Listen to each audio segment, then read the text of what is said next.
बिस्मिल्लाहिर्रहमानिर्रहीम। अस्सलाम वालेकुम नाज़रीन, आप यूट्यूब चैनल देख रहे हैं। मैं इमरान खान। इस वक्त अगर आप हुकूमती अरकान की बातचीत सुने तो आपको साफ नज़र आएगा कि वो बौखलाहट का शिकार है। गो के पाकिस्तान तहरीक इंसाफ या अपोजिशन की जमातों की बहुत बुरी हालत है। एस्टेब्लिशमेंट ताकत के बलबूते पे इक़्तिदार पे कब्ज़ा किए हुए पाकिस्तान में मार्शल प्लस जैसी सूरत हाल है, लेकिन पाकिस्तान की मईशत, पाकिस्तान का अमन व अमान, पाकिस्तान के इदारों की सूरत हाल, इसने जो मौजूदा सियासी सेटअप है जिन्हें लाकर इक़्तिदार में बैठाया गया है, उनसे एतमाद छीन लिया है। और वो किसी भी बात को एतमाद के साथ कर नहीं सकते। आप स्टेटमेंट सुने ना, कोई कहता है कि जनाब जो पेट्रोल महंगा हो रहा है इससे तो फ़र्क पड़ता है अमीर तबके को, इससे तो फ़र्क पड़ता है एलीट क्लास को। ऐसे ऐसे नमूने इन्होंने वज़ीर बनाए और फिर उसके बाद कंटेंट भी कोई नहीं है ना, नज़रिया ही कोई नहीं है। इनके पास कुछ ऐसा नहीं है जो इनके वज़ीर जाके इनको डिफेंड करें। आसिम मुनीर साहब ने और शहबाज शरीफ ने मिलकर नवाज शरीफ की क़यादत में जो तबाही फेरी है पाकिस्तान में, और जरदारी साहब ने इसमें सहूलतकारी की है, फजलुर रहमान ने सहूलतकारी की है, ANP और MQM ने भी इसमें सहूलतकारी की है। इन PDM की जमातों ने पाकिस्तान के फ़ौजी जर्नैलों के साथ मिलकर जो पाकिस्तान के साथ कर दिया, अब वहाँ से वापसी का तो ऐसा लगता है कि कोई रास्ता बचा ही नहीं है। जब तक पाकिस्तान में सियासी इस्तेहकाम नहीं आता और सियासी इस्तेहकाम आने के बाद वो लंबे अरसे तक नहीं रहता, तब तक पाकिस्तान इन मसाइल से नहीं निकल पाएगा। यानी यहाँ देखें ना, कोई ये कह रहा है कि जंग की वजह से महंगाई है, हालांकि आज भी इमरान खान साहब के दौरे हुकूमत के मुकाबले में आलमी मंडी में पेट्रोलियम मसनूआत की कीमतें कम हैं। लेकिन इमरान खान साहब बेच रहे थे 145 रुपये का डीज़ल, 150 रुपये का पेट्रोल, और आज उसकी कीमत 410 रुपये के आसपास है। हालांकि आलमी मंडी में कीमत कम है, यानी ये सस्ता पेट्रोल खरीद के महंगा बेच रहे हैं। इमरान खान ने एक दौर के अंदर सब्सिडी बहुत ज़्यादा बढ़ा दी थी, उन्होंने पेट्रोलियम लेवी सिफर भी कर दी थी, लेकिन मौजूदा हुक्मरानों ने पेट्रोलियम लेवी ही 100 रुपये से ज़ायद की हुई है और अभी लगातार ये बढ़ाते चले जाएंगे। कोई इनमें कहता है कि जनाब रिकॉर्ड पाकिस्तान में तरक्की हो रही है, मुआशी कामयाबियों के हम झंडे गाड़ रहे हैं। शहबाज शरीफ को सुने, एहसन इकबाल को सुने, फील्ड मार्शल को सुने, तो ऐसा लगता है जैसे पाकिस्तान से आगे कोई और मुल्क पूरे खित्ते में जा ही नहीं रहा। लेकिन आप इकॉनमी में देखें, पाकिस्तान सबसे बुरा परफॉर्म कर रहा है। आप कर्जे लेने की रफ्तार देखें, पाकिस्तान की सबसे ज़्यादा है। गैर मुल्की सरमायाकारी पाकिस्तान में सबसे कम आ रही है, सारे रिकॉर्ड टूट गए हैं। बेरोज़गारी की शरह हो या गुर्बत की शरह हो, पाकिस्तान में लगातार बढ़ती चली जा रही है। महंगाई पाकिस्तान में खित्ते में सबसे ज़्यादा है और हमने जंग के बाद पेट्रोलियम मसनूआत की कीमतें पूरी दुनिया में सबसे ज़्यादा बढ़ाई हैं। तो इन सारी चीज़ों को इकट्ठा करें तो हम तो एक फेलियर की तरफ जा रहे हैं। लेकिन फील्ड मार्शल और उनकी टीम बार बार ये कहती है उन्हें कामयाबियां मिल रही हैं। अब उनकी वाहिद कामयाबी ये है कि उन्होंने कैदी नंबर 804 को लंबे अरसे से जेल में रखा हुआ है और अवाम अपने हर दिल अजीज़ लीडर को छुड़वाने में अभी तक नाकाम रही है। लेकिन ये ज़्यादा अरसा चलेगा नहीं, एक ना एक दिन इन्हें इमरान खान को छोड़ना पड़ेगा। और अगर इमरान खान ने अपना नुक्ता नज़र ना छोड़ा तो फिर इनकी तबाही आएगी या इनके हाथ से कम ये वाला खेल हमेशा के लिए निकल जाएगा। और निकल जाना चाहिए कि ये पाकिस्तान में जब चाहें किसी की हुकूमत बना दें, जब चाहें किसी की हुकूमत गिरा दें। तो लगभग ये सारे जो है वो ज़हनी मरीज बन चुके हैं। इमरान खान साहब ने तो चंद लोगों के बारे में, एक आधे के बारे में कहा था, लेकिन यहाँ ऐसा नज़र आता है कि ज़हनी मरीजों का लंडा बाजार लग गया है। एक एक का स्टेटमेंट निकाल के सुने, आप सर पकड़ के बैठ जाते हैं कि ये किस तरह के लोगों के हवाले निज़ाम कर दिया गया है। देखा जिस तरह के हालात हैं ना, जैसा सियासी अदम इस्तेहकाम है, जितनी उन बेचारों ने कोशिश की और अवाम ने उनकी बात ही नहीं सुनी, ऐसी सूरत में कोई भी नॉर्मल आदमी होता पागल हो जाता। तो वो ठीक हो रहा है उनके साथ जो भी हो रहा है। और ये सब नवाज शरीफ के फैसलों की वजह से नून लीग ने अपनी कब्र खोद ली है, यानी उनकी सियासी कब्र खुदी हुई है और नवाज शरीफ के फैसलों की वजह से वो सारे भुगत रहे हैं। हालात ये हो गया कि बांग्लादेश पाकिस्तान को क्रिकेट सीरीज में, टेस्ट में वाइट वॉश कर देता है। यानी पाकिस्तान बांग्लादेश के साथ अगर कभी क्रिकेट खेलता था तो उसमें यह कहा जाता था कि पाकिस्तान तो बारियां लगाने के लिए जा रहा है, यानी पाकिस्तान तो प्रैक्टिस के लिए मैचेस खेल रहा है और अपने अहम खिलाड़ियों को ड्रॉप कर दिया जाता था कि जनाब ये हमारे बेहतर प्लेयर, इनको ज़रा ड्रॉप कर देते हैं और हम वहाँ पे रखेंगे उन प्लेयर्स को जो बस ठीक हैं, जिनकी प्रैक्टिस करवानी है। मेन प्लेयर्स बांग्लादेश के खिलाफ खेलते नहीं थे, ऐसा वक्त था। लेकिन अब बांग्लादेश ने सिर्फ इनको टेस्ट सीरीज़ के अंदर वाइट वॉश नहीं किया, सारे मैच नहीं हराए, बल्कि टेस्ट सीरीज़ के अंदर इनका तवा भी लगाया। वो आवाज़ें कसते रहे इनको उस तरह जिस तरह एक दौर में ऑस्ट्रेलिया मुखालिफ कमज़ोर क्रिकेट टीमों को आवाज़ें कसती थी। इस तरह ये आवाज़ें कसते रहे तो बांग्लादेश ने तुर बनाया इन्हें और इनको इस तरह से शिकस्त दी है कि मैं हैरान हो गया।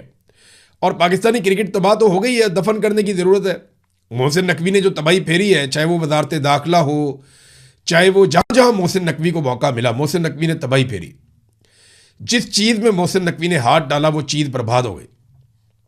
वजारत दाखिला में हाथ डाला, पाकिस्तानी दाखिली हालात आपके सामने, इंसानी हकूक़ की बदतरीन पामालियाँ हैं, अमन व अमान की सूरत हाल बहुत ख़राब है, अजीबो गरीब किस्म की हरकतें पाकिस्तान में हो रही हैं, जबरी गुमशुदगियाँ एक नॉर्मल सिचुएशन बन गई है। पाकिस्तान में दहशतगर्दी के तारीखी नौइयत के बड़े बड़े वाक़यात भी हुए हैं। क्रिकेट के अंदर हाथ डाला तो पाकिस्तान के तमाम फॉर्मेट की क्रिकेट में बैंड बज गई। बेड़ा ही गर्क कर दिया। बांग्लादेश जैसी टीम बार बार पाकिस्तान को वाइट वॉश करती है। ये पाकिस्तान के साथ हो रहा है।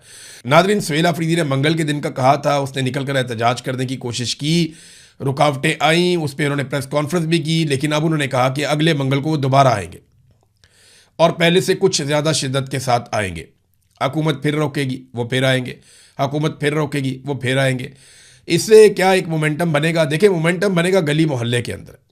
सुहेल अफरीदी को अपने लोगों के साथ एक बड़ी टीम बना के पूरे पाकिस्तान में लोगों को इकट्ठा करना पड़ेगा, लोगों को मोटिवेट करना पड़ेगा, उन्हें स्ट्रीट मूवमेंट के लिए तैयार करना पड़ेगा। सुहेल अफरीदी का बार बार इस्लामाबाद आना ज़रूरी नहीं है। वो अगर सही तरीके से चलते तो अब तक वो इस काबिल हो जाते कि वो पाकिस्तान को बंद करने की सलाहियत पा लेते। देखें, ये जब भी पाकिस्तान की मिलिट्री एस्टेब्लिशमेंट को मुसीबत पड़ेगी ना, वो पूरे पाकिस्तान में पड़ेगी। जब आप इस्लामाबाद की जानिब बढ़ते हैं तो आप अगर 50-60 हज़ार बंदा भी ले जाएं तो उन्हें फ़र्क नहीं पड़ता। हाँ, अगर 2-3 लाख बंदा, 5 लाख बंदा आप इस्लामाबाद की तरफ लेकर चल पड़े, फिर तो मिलिट्री एस्टेब्लिशमेंट को फ़र्क पड़ता है। इससे कम बंदों पे उनको फ़र्क नहीं पड़ता। दूसरा ये है कि अगर आप पूरे पाकिस्तान में नौजवानों के एहतजाज शुरू करवा दें, पाकिस्तान भर के अंदर आप जिसको वो कहते थे हम पाकिस्तान बंद कर देंगे, अगर वो हिकमत अमली करते तो उससे बहुत फ़र्क पड़ता। दुनिया में इस किस्म के एहतजाज हुए हैं। अभी डोनाल्ड ट्रंप के खिलाफ जो है वो इस किस्म के एहतजाज हो रहे हैं। नो किंग मूवमेंट के अंदर वो बड़ी मुसीबत बनी हुई है उनके लिए भी। पाकिस्तान में भी हो सकते हैं। अचकज़ई की डेडलाइन जो है वो भी अब ख़त्म हो गई है। उन्होंने 3 दिन का टाइम दिया था। देखते हैं कि महमूद खान अचकज़ई अब क्या करते हैं, क्योंकि उन्होंने कहा था कि वो पार्लियामेंट को चलने नहीं देंगे। तो अब इंतज़ार है कि अचकज़ई साहब अपनी किस किस्म की हिकमत अमली का ऐलान करते हैं और पार्लियामान में, पार्लियामान के बाहर हुकूमत को किस तरीके से टफ टाइम देते हैं। नाज़रीन, पाकिस्तान पूरी कोशिश कर रहा है, पूरा जोर लगा रहा है। मोहसिन नकवी साहब भी गए हैं, सुनने में आ रहा है कि फील्ड मार्शल भी जाएंगे या कोई और इम्पोर्टेंट आदमी भी जा सकता है, और ये ईरान में जाके कोशिश करेंगे कि ईरान को अमरीकी शराइत के ऊपर बनाया जा सके। लेकिन हमारी औकात इतनी है कि हम अमरीकी शराइत को ईरान के सामने रख के उन्हें मनाने की कोशिश कर सकते हैं। हम ईरानी शराइत को अमेरिका के सामने रख के उन्हें मनाने की कोशिश नहीं कर सकते, वो डांट देंगे। डोनाल्ड ट्रंप जो है वो बेइज्जती करेगा। लिहाजा हमारी जो मिलिट्री एस्टेब्लिशमेंट है उसको अपनी औकात का पता है, तो वो कोशिश कर रहे हैं कि ईरान थोड़ी और फ्लेक्सिबिलिटी दिखाए। देखिए, मेरे ख्याल में ईरान ये जंग जीत चुका है। अगर उसे कुछ अच्छी डील मिलती है और कुछ फ्लेक्सिबिलिटी थोड़ी बहुत दिखानी भी पड़ती है तो वो इस खित्ते के लिए वो फ्लेक्सिबिलिटी दिखा के अपना मफाद निकाल ले। देखिए, वो कुछ चीज़ों पे तो कॉम्प्रोमाइज़ बिल्कुल नहीं करेगा ईरान। अब उनका तारीख भी ऐसी है, उनका रिकॉर्ड भी ऐसा है कि कुछ ऐसी चीज़ें हैं जिन पे ईरानी कभी भी कॉम्प्रोमाइज़ नहीं करते, तो कुछ चीज़ों पे तो वो नहीं करेंगे, ये हम भी जानते हैं। लेकिन जहां वो कर सकते हैं, जितनी फ्लेक्सिबिलिटी वो दिखा सकते हैं, वो दिखा के अगर इस मामले को ख़त्म करते हैं तो ये पूरे खित्ते के लिए, पाकिस्तान के लिए, बल्कि पूरी दुनिया के लिए ये बहुत अच्छा हो जाएगा। डोनाल्ड ट्रंप को फेस सेविंग चाहिए, अगर हल्की फुल्की फेस सेविंग उसे मिल जाए तो शायद उसकी भी जान छूट जाएगी। अब ये एक इतला आई है, और ये इतला आई है, एक्शियस न्यूज़ है और एक CNN के रिपोर्टर हैं और चैनल 12 के भी वो रिपोर्टर हैं। नाम है इनका बराक रेविड। इन्होंने एक दावा किया है। बराक रवीद का कहना है कि मंगल को डोनाल्ड ट्रंप और नेतन्याहू के दरमियान एक कॉल हुई थी, और इसने दावा किया, इस रिपोर्टर ने, बड़ा सीनियर रिपोर्टर है, कि इस कॉल में कशीदगी हुई दोनों के बीच में। डोनाल्ड ट्रंप को लगता है कि ईरान को कुछ मज़ीद लचक अगर वो दिखाता है तो एक डील ईरान के साथ की जा सकती है। यानी डोनाल्ड ट्रंप की जो बातचीत है उसमें लचक पे जाने की जो है वो गुंजाइश थी। लेकिन नेतन्याहू दोबारा से फौजी कार्रवाई का हामी है। अब यहाँ पे हाल ही में एक बात आप और ज़हन में रखें कि सऊदी अरब और UAE के ऊपर ड्रोन हमले हुए हैं, और यूएई की जानिब से बताया गया कि ड्रोन ईरान से नहीं, इराक से आए थे। और एक खबर और आप इसके साथ मिलाकर देख लें कि इराक में इसराइली खुफिया फौजी अड्डों की मौजूदगी की इतला भी मिली है। तो नेतन्याहू अगर जंग शुरू करना चाहता है तो इस किस्म का कोई बड़ा फॉल्स फ्लैग उसे करना पड़ेगा। मैं पहले भी कह चुका हूं कि इस रीजन में किसी वक्त भी कोई चिंगारी भड़क सकती है, कोई फॉल्स फ्लैग हो सकता है और सूरत हाल खराबी की तरफ जा सकती है। बहरहाल अमेरिका ने एक ईरान को तजावीज़ का मुसवदा एक और भिजवाया। जो ईरान ने भेजा था वो डोनाल्ड ट्रंप ने और उनकी टीम ने मुस्तरद कर दिया। अब दोबारा से अमेरिका ने तजावीज़ भिजवाई हैं पाकिस्तान को, और पाकिस्तानी वो तजावीज़ लेकर गए हैं ईरानियों के पास। और पाकिस्तान पूरी कोशिश कर रहा है कि ईरान इन तजावीज़ के सारी नहीं मानता तो मैक्सिमम चीज़ें मान ले, ताकि एक मुआहदा ऐसा हो जाए जिसके बाद मामला नॉर्मलाइजेशन की तरफ जाएं और पेट्रोलियम मसनूआत और बाकी चीज़ों की जो तरसील है वो इस रीजन के अंदर खुल जाए। पाकिस्तान को उसका ये फ़ायदा होगा कि रीजन में अमन आ जाएगा, पाकिस्तान की थोड़ी सी गुड्डी चढ़ जाएगी। लेकिन पाकिस्तान का बड़ा फ़ायदा पाकिस्तान को तभी होगा जब पाकिस्तान के अंदर सियासी इस्तेहकाम होगा, और वो तब तक नहीं होगा जब तक कि आसिम मुनीर साहब सियासी इस्तेहकाम आने नहीं देंगे।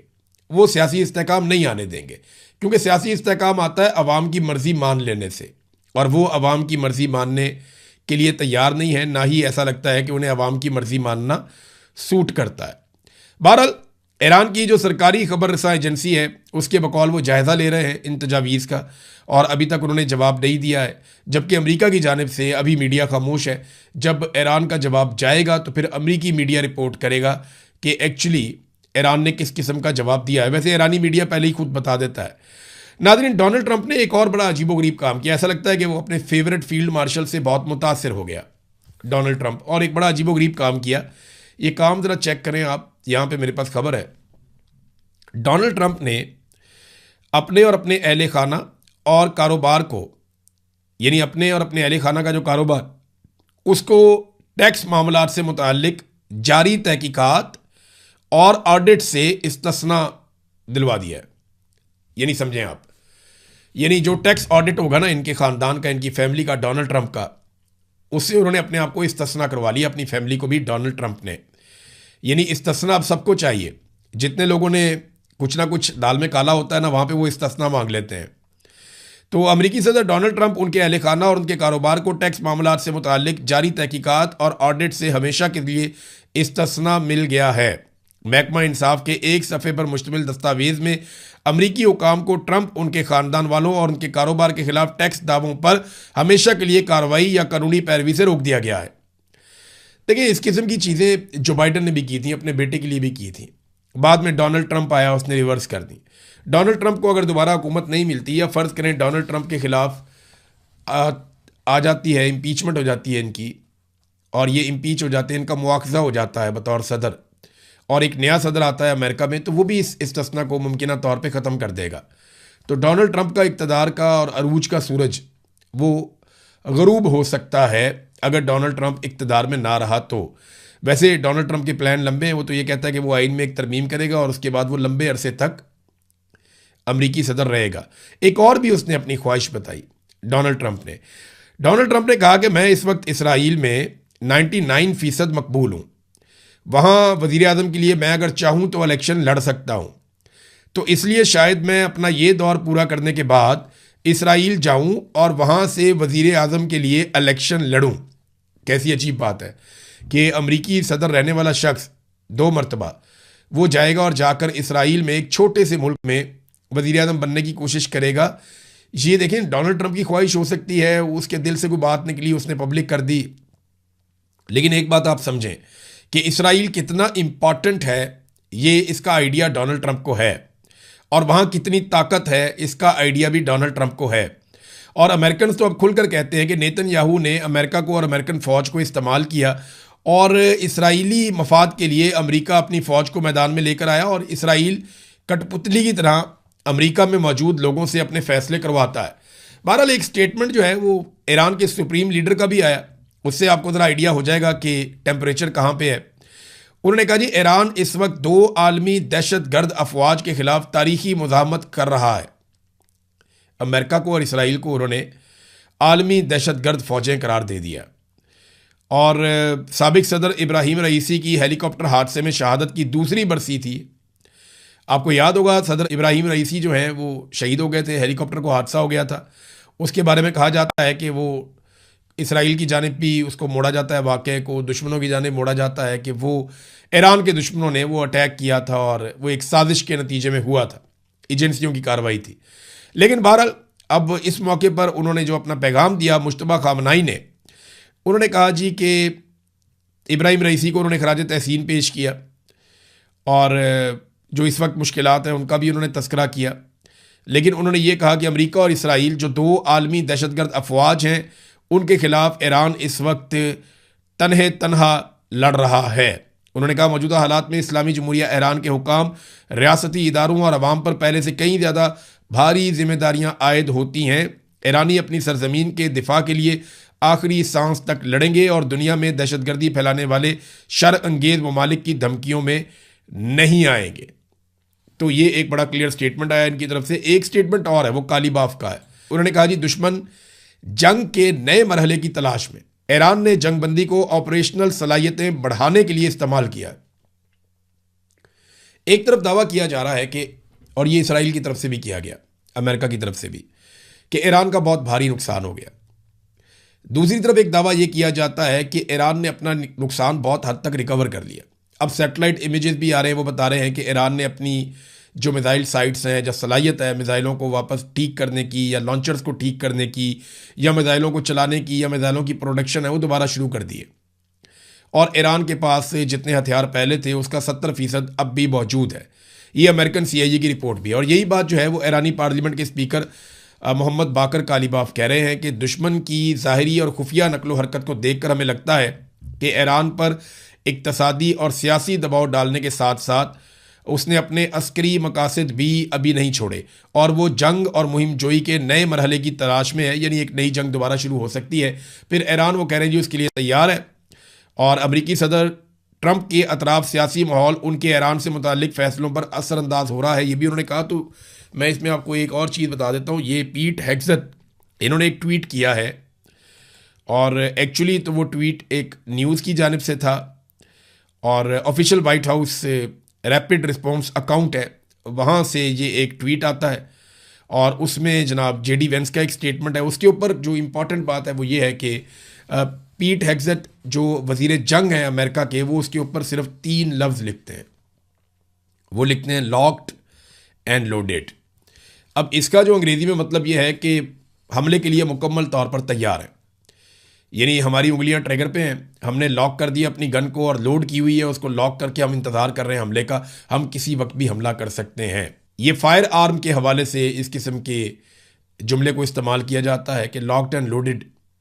ये जब हम शिकार खेलते थे तो उस वक्त हम लोग जब आपस में बातचीत करते थे तो बाज़ औक़ात ये लफ्ज़ भी इस्तेमाल करते थे कि लोडेड है, लॉक है या नहीं लॉक, लॉक्ड एंड लोडेड, ये वहाँ पे यूज़ करते हैं अक्सर लोग ये जुमला। तो मैंने इसीलिए इसको फ़ौरन पहचान लिया कि ये बिल्कुल हमले से पहले या फायर करने से पहले की सिचुएशन होती है। तो ऐसी सिचुएशन आप बता रहे हैं पीट हेग्सेथ कि जनाब लड़ाई की तैयारी है और अमेरिका किसी वक्त भी दोबारा हमला कर सकता है और ये एक इसराइल की ख्वाहिश भी है। इंसानी हकूक़ के कारकुनों के साथ जो सलूक किया गया इसराइल में, जो फ्रीडम फ्लोटिला के ऊपर गए हुए थे मुख्तलिफ ममालिक के इंसानी हकूक़ के कारकुन, उनको जैसे टॉर्चर किया गया, जैसे उनकी तज़लील की गई, उनको ह्यूमिलिएट किया गया, उनके साथ बदतमीज़ी की गई और जिस अंदाज में उनको बिठाया गया, जैसे उनको सजदे में उनको डाला गया, जिस तरह उनके हाथ बांधे गए, जो टॉर्चर हो रहा था, जिस तरह वहाँ पे उनका वज़ीर था वो जैसे बातें कर रहा था कौमी सलामती का, इन सारी चीज़ों को देख के ना पूरी दुनिया में आग लगी है और यूरोप के अंदर बड़ी शदीद तनकीद हो रही है और जिन मुल्कों से इन कारकुनान का ताल्लुक़ है वहाँ से बड़ा सख्त रद्द-ए-अमल आ रहा है। इसके बाद इसराइल पे बहुत दबाव बढ़ा है, हत्ता कि इसराइली वज़ीर ख़ारजा को ये स्टेटमेंट देना पड़ा और उसने अपने ही कौमी सलामती के वज़ीर पर चढ़ाई कर दी। उसने कहा जी आप इसराइल का चेहरा बिल्कुल नहीं है, ये जो आपने किया ये ठीक नहीं किया। वैसे तो इसराइल ने बहुत सारा कुछ ऐसा किया जिनको जंगी जराइम कहा जाता है और बहुत ऐसा जुल्म किया, लेकिन यहाँ क्योंकि सिर्फ निहत्ते फ़लस्तीनी नहीं है, यहाँ सिर्फ कोई कमज़ोर मुसलमान मुल्क नहीं है, यहाँ पे ताकतवर यूरोपीय ममालिक के बाशिंदे हैं, लिहाजा अब इसराइलियों को इस दबाव के तहत अपने ही बंदे की, अपने ही वज़ीर की मजम्मत भी करनी पड़ रही है। अब तक के लिए इतना ही, अपना ख्याल रखिएगा, अपने इस चैनल का भी। अल्लाह हाफिज़।